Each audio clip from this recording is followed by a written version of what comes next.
Mientras Raúl Cortés bajaba el fuego bajo la tetera en la cocina, miró el reloj, eran las 12:41.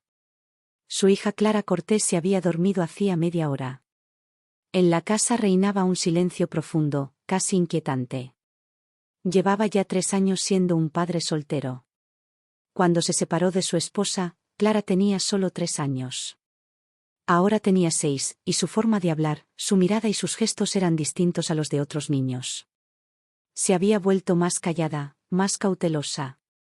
A pesar del cansancio que pesaba sobre sus párpados, Raúl decidió entrar a verla, como hacía cada noche. Se acercó, le acarició el cabello, la besó en la frente y salió en silencio. Pero aquella noche, apenas entreabrió la puerta, una voz surgió de la oscuridad: «No, por favor, no quiero, no». El corazón de Raúl se contrajo. Clara, con los ojos cerrados, se agitaba en la cama repitiendo las mismas palabras: «No quiero, por favor». Raúl se arrodilló junto a ella y le tocó el hombro con ternura. «Pequeña, despierta». Cuando Clara abrió los ojos, parecía desorientada, pero al ver a su padre lo abrazó y guardó silencio. Ni una palabra sobre el sueño, ninguna explicación. Solo silencio y la búsqueda de consuelo en sus brazos.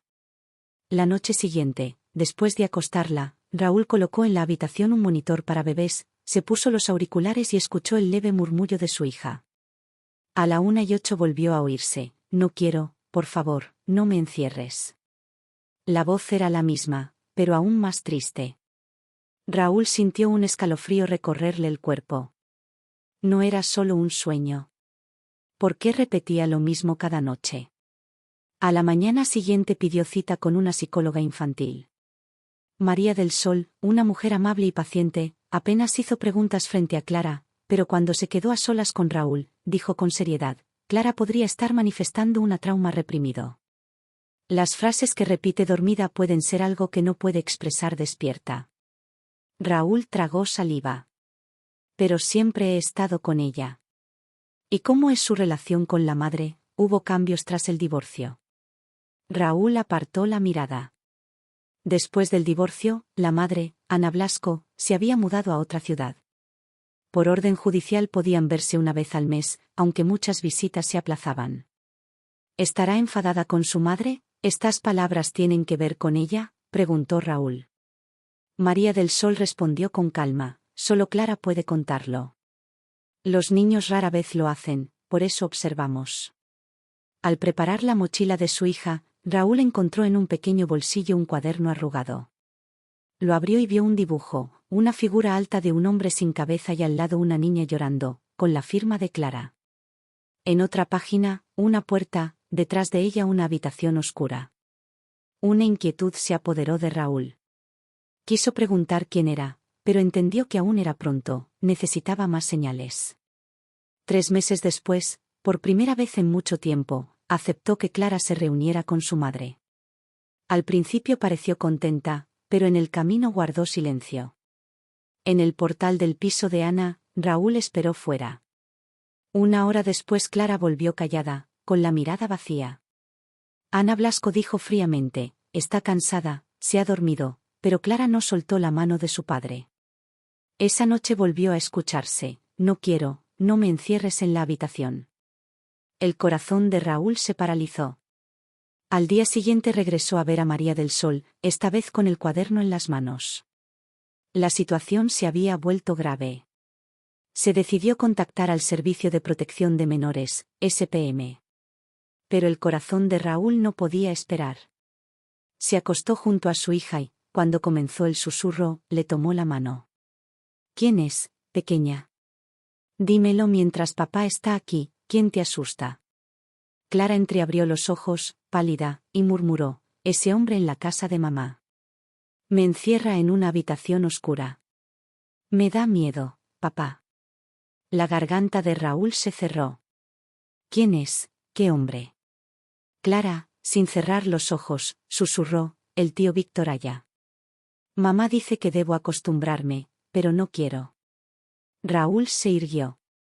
En sus venas hervía una ira helada.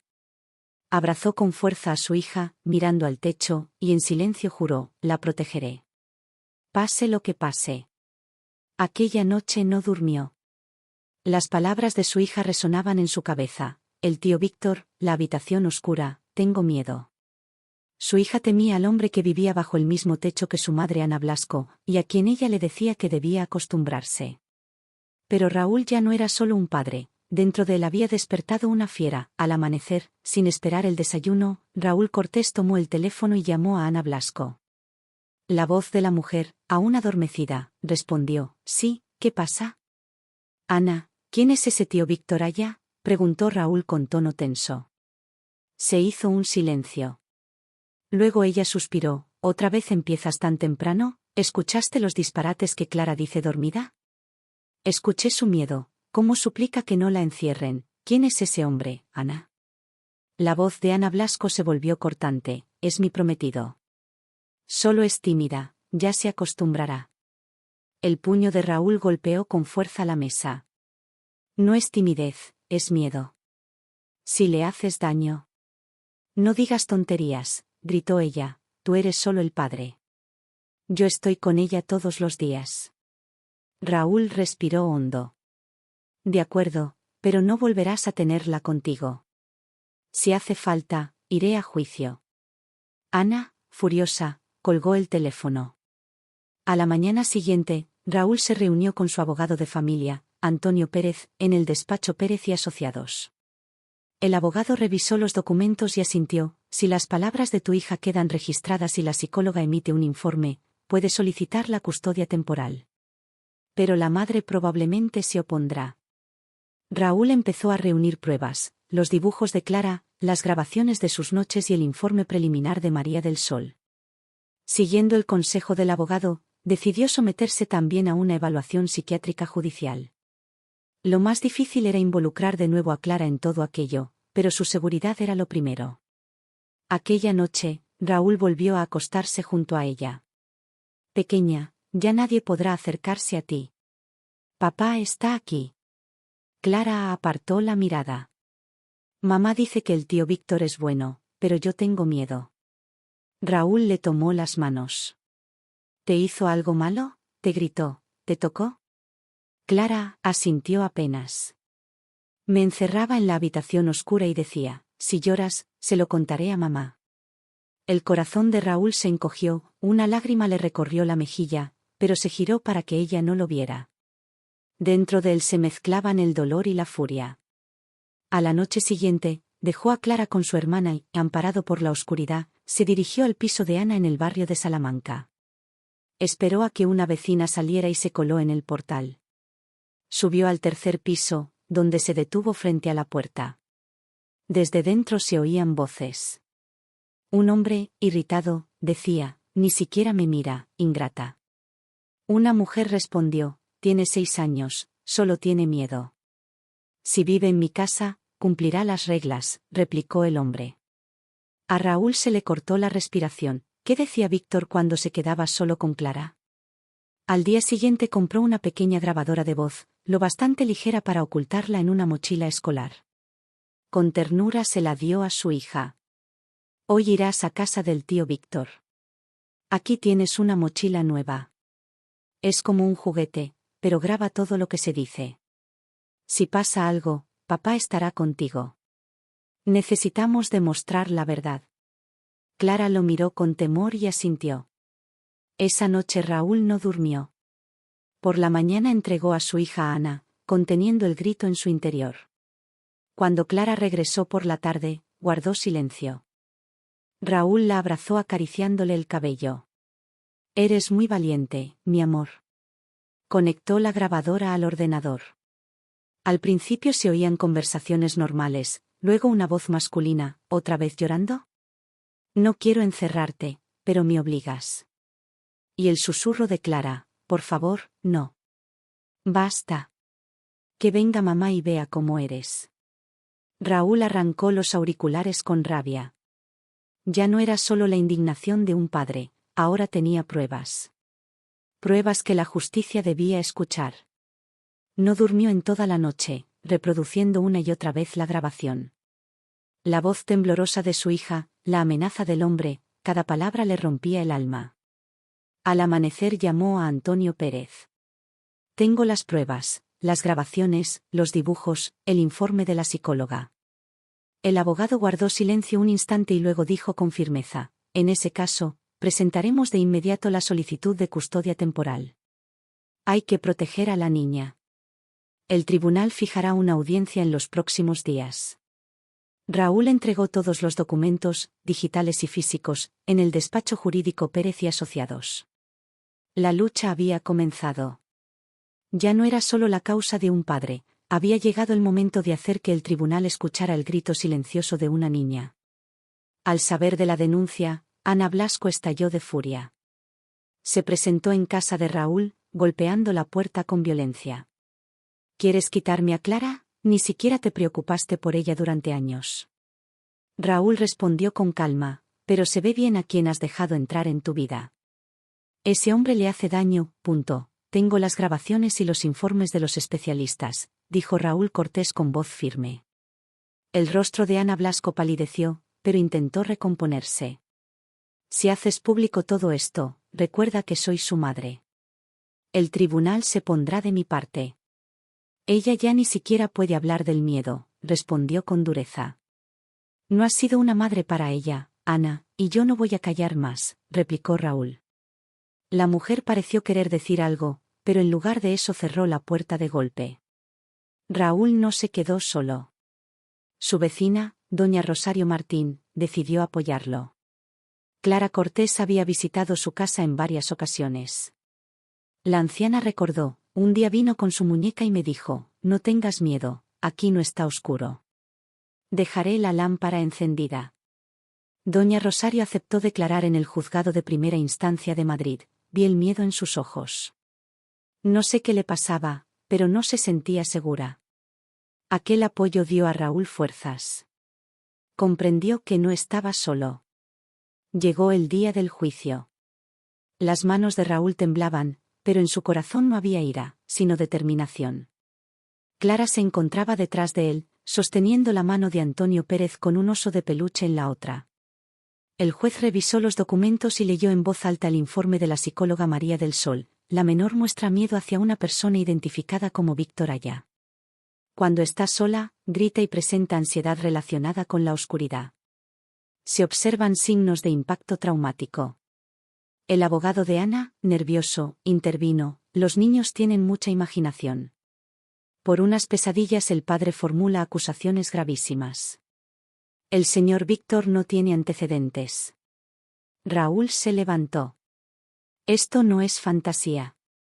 Mi hija se despierta aterrada. Aquí están las grabaciones. Es su voz. No quiero, por favor. ¿También eso es imaginación? Cuando el juez escuchó los audios, su rostro cambió. La sala quedó en silencio. Finalmente dictó sentencia. Con base en el testimonio de la menor, los informes periciales y las pruebas presentadas, la custodia temporal de Clara Cortés se otorga a su padre biológico Raúl Cortés. La niña queda bajo protección. Se prohíbe a Ana Blasco el contacto con la menor sin supervisión y al señor Víctor Aya acercarse a ella. La decisión final se tomará tras una evaluación adicional. Los ojos de Raúl se llenaron de lágrimas. Clara se lanzó a sus brazos. Ya no tendré miedo, ¿verdad? Susurró. No, cariño, nadie volverá a dejarte en la oscuridad, respondió él, alzándola. Desde aquel día Clara dormía junto a su padre. En su habitación había una luz de noche, pero pronto dijo que ya no la necesitaba. Estás aquí, papá, y no tengo miedo. Y Raúl, mirándola dormir, sentía paz. Aunque solo se rascara la nariz en sueños, él sabía que todo estaría bien. Ana Blasco desapareció, ni llamadas, ni noticias. Víctor Aya, tras iniciarse la investigación, se esfumó. Cada día Raúl abrazaba a su hija, reconstruyendo su confianza en el mundo. Donde antes hubo oscuridad, ahora había luz. Y en el centro de esa luz estaba un padre. Clara empezó una nueva vida. A veces aún despertaba gritando, y Raúl buscó ayuda de otra psicóloga, Laura Jiménez, quien organizó una sesión individual. Durante la terapia, Clara habló a través de su muñeca. La muñeca hablaba con la voz de Clara, pero contaba otra historia. A veces me prohibían hacer ruido. Cerraban la puerta cuando se apagaba la luz. Todo se volvía muy oscuro. Mamá no veía nada. Siempre miraba a Víctor. Mientras Laura Jiménez tomaba notas, sus ojos se llenaban de lágrimas. Lo que Clara revelaba jugando mostraba la magnitud del trauma vivido. Al final de la sesión, la psicóloga miró a Raúl. Clara no ha olvidado ni reprimido nada.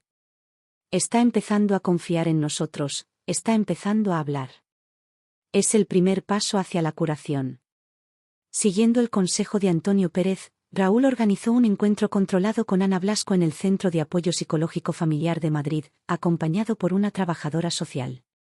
Ana llegó cansada e irritada. ¿Qué más quieres, Raúl? Te llevaste a mi hija. ¿Qué te falta? La verdad, respondió él con calma. ¿Por qué callaste cuando ese hombre le hacía daño? ¿Dónde estabas? Ana bajó la cabeza. Al principio no entendí, y luego Víctor empezó a amenazarme. Dijo que me arruinaría si hablaba, que me echaría del trabajo, que revelaría mi pasado. Tenía miedo. Raúl apretó los puños. Por mucho miedo que tengas, una madre debe proteger a su hija. Ana rompió a llorar. Lo sé, pero tenía miedo, no pude protegerla ni siquiera de mí misma, murmuró Ana Blasco entre lágrimas. El consultor dio por terminada la reunión. Al salir, Raúl Cortés solo dijo una frase: tu silencio fue su oscuridad. Mientras tanto, Antonio Pérez continuó investigando el pasado de Víctor Aya. No existían antecedentes judiciales oficiales, pero aparecieron rumores. Había vivido con otra mujer y su hijo, los vecinos se habían quejado de él, hasta que fue expulsado, aunque nunca hubo una denuncia formal. Raúl se dirigió enseguida al barrio donde vivía aquella mujer. Se llamaba Isabel Romero. Al principio se negó a hablar, pero finalmente rompió el silencio. Sí, mi hijo también vivió en su oscuridad, pero callé por miedo y vergüenza. Me arrepiento de no haberlo contado a tiempo. Quizás así otros niños no habrían sufrido. Raúl cerró su cuaderno. Es hora de hablar, por Clara, por tu hijo. Isabel Romero aceptó declarar como testigo en el juzgado de primera instancia de Madrid. La trabajadora social realizó varias visitas al piso de Raúl y Clara en Lavapiés. En su informe escribió: la menor reside con el padre en un entorno seguro. Se observa una rápida adaptación, mayor confianza, disminución de reacciones traumáticas y fortalecimiento del vínculo paterno. Aquel informe fue una victoria para Raúl y un paso hacia la luz para Clara. Por las noches, la niña contaba historias y montaba pequeños teatros de juguetes. Una de esas noches, sentada al borde de la cama, dijo: había una niña que vivía en la oscuridad, pero un día llegó su papá y la llevó hacia la luz. Los ojos de Raúl se llenaron de lágrimas. ¿Y luego qué pasó?, preguntó. Clara sonrió: ya nunca estuvo sola, porque aunque llegara la oscuridad, siempre había alguien que le tomaba la mano. Raúl la besó en la frente. Siempre te tendré de la mano, Clara. Aunque la oscuridad se acerque, nunca te soltaré. Faltaban pocos días para la segunda audiencia en el juzgado de primera instancia de Madrid. Raúl estaba decidido, quería proteger para siempre la vida de su hija. ¿Convertiría el tribunal la custodia temporal en definitiva? ¿Se descubriría por fin el pasado de Víctor Aya? ¿Sería capaz Ana Blasco de mirar a su conciencia y convertirse en una verdadera madre? Esa noche, por primera vez, Clara durmió sin pesadillas, y Raúl, observando su sueño tranquilo, susurró: estamos saliendo de la oscuridad. A la mañana siguiente, Raúl se puso un traje formal y vistió con esmero a Clara, trenzándole el cabello con delicadeza. Era un día que cambiaría sus vidas. Antes de entrar en la sala del tribunal, se inclinó y le tomó la mano: pase lo que pase, siempre te protegeré, hija mía, siempre. En la sala ya estaban Ana Blasco y Víctor Aya. Él se sentaba con aire confiado, como si nada hubiera pasado, mientras ella parecía pálida, agotada y frágil. Cuando el juez entró, todos se pusieron de pie y comenzó la audiencia. La primera testigo fue Isabel Romero. Su voz temblaba, los ojos llenos de lágrimas. Yo también una vez fui incapaz de proteger a mi hijo. No podría soportar que a Clara le ocurriera lo mismo. Antonio Pérez preguntó entonces a Víctor Aya, ¿por qué en su pasado no hay mención alguna de antecedentes penales? Él sonrió con arrogancia. Porque legalmente nunca pudieron probarme nada.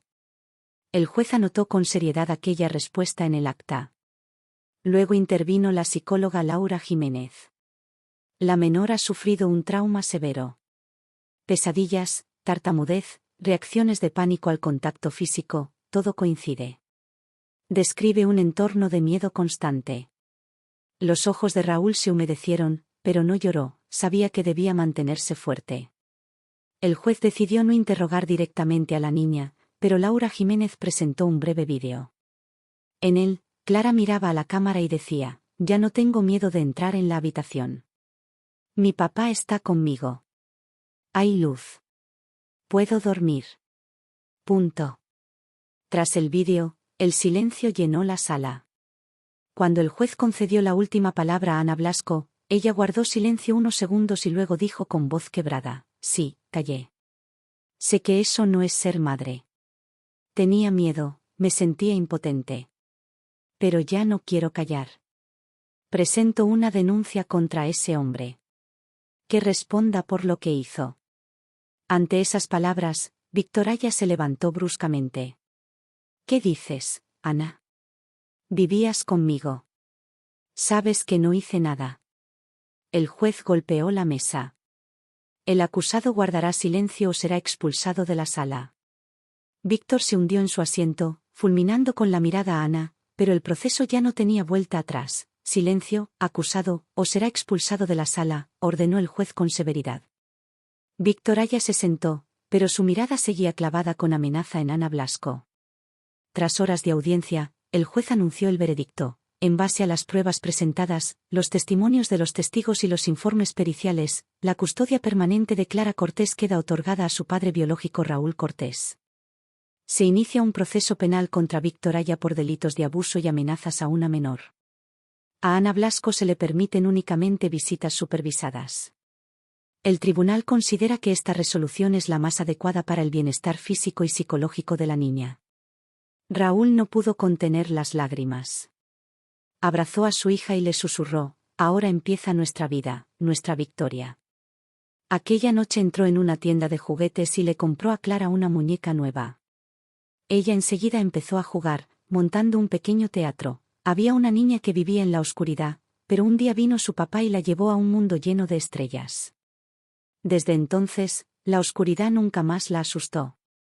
Mientras Raúl se secaba las lágrimas, sonreía. Clara volvía a hablar, a reír, a jugar. La oscuridad quedaba atrás.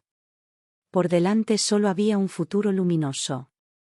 Raúl alquiló un pequeño pero luminoso piso en Lavapiés. Por las noches la niña ya no se despertaba con miedo y por las mañanas lo abrazaba sonriente. En una de las paredes colgaba una frase, crecemos no donde tenemos miedo, sino donde somos amados. Por primera vez Clara pudo dormir sola en su habitación, con la ropa de cama que ella misma eligió. Por las noches Raúl abría la puerta en silencio, solo para asegurarse de que dormía tranquila. Las heridas en sus corazones empezaban a cicatrizar. Raúl decidió trabajar un tiempo como freelance, para poder llevar a Clara cada mañana al colegio público Gran Vía número 12 y hacer con ella pequeños picnics en el Parque del Retiro. Un día, la profesora le dijo, Clara ya se ha adaptado al aula. Ahora en sus dibujos hay colores en lugar de negro. En el último dibujo aparecía un sol, y debajo había escrito, cuando llegó papá, todo se volvió bueno. Los ojos de Raúl se llenaron de emoción. ¿Cómo podía un solo dibujo contener tanto orgullo? Siguiendo el consejo de Isabel Romero, conoció al psicólogo Javier Morales, quien ofrecía consultas voluntarias a familias. Javier hacía terapia de juego con Clara y ayudaba a Raúl a asumir su rol de padre. Raúl, a veces las personas viven cosas terribles, pero eso no es una condena. No eres solo un padre, estás escribiendo el nuevo destino de tu hija. Ese es tu heroísmo. Por primera vez, Raúl se sintió no solo como un padre que lucha, sino como alguien que sana. Pasaron los meses. con el permiso del tribunal y de Raúl, Ana Blasco pidió ver a su hija. Raúl lo pensó mucho y finalmente le dijo: «Debes decidir tú misma si quieres verla». Clara se quedó pensativa y luego asintió despacio: «Quiero hablar con mamá, pero no quedarme con ella». El día del encuentro, Ana tomó la mano de su hija con lágrimas en los ojos. «No supe protegerte, pero te amaba y todavía te amo». Clara bajó la cabeza. «Callaste, mamá, pero ahora hablo yo». Aquellas palabras atravesaron a Ana como un puñal, pero también le dieron esperanza. Su hija era fuerte. Era su sueño. Un día, Raúl encontró en la mochila escolar de Clara una hoja doblada, una carta. «Papá, a veces en mis sueños vuelve ese hombre malo, pero tú llegas y me salvas. Ya no tengo miedo, porque siempre estás conmigo. Cuando crezca, ayudaré a otros niños para que puedan decir: no quiero eso». Raúl apretó la carta contra su pecho. Sí, a Clara le habían robado la infancia, pero su esperanza, sus sueños y su amor habían regresado. Pasó un año. Raúl y Clara se habían convertido el uno para el otro en héroes. Raúl se inscribió en el proyecto Padres de Acogida para Niños Traumados del Servicio de Protección de Menores, SPM, mientras Clara fue elegida como la alumna más empática del año.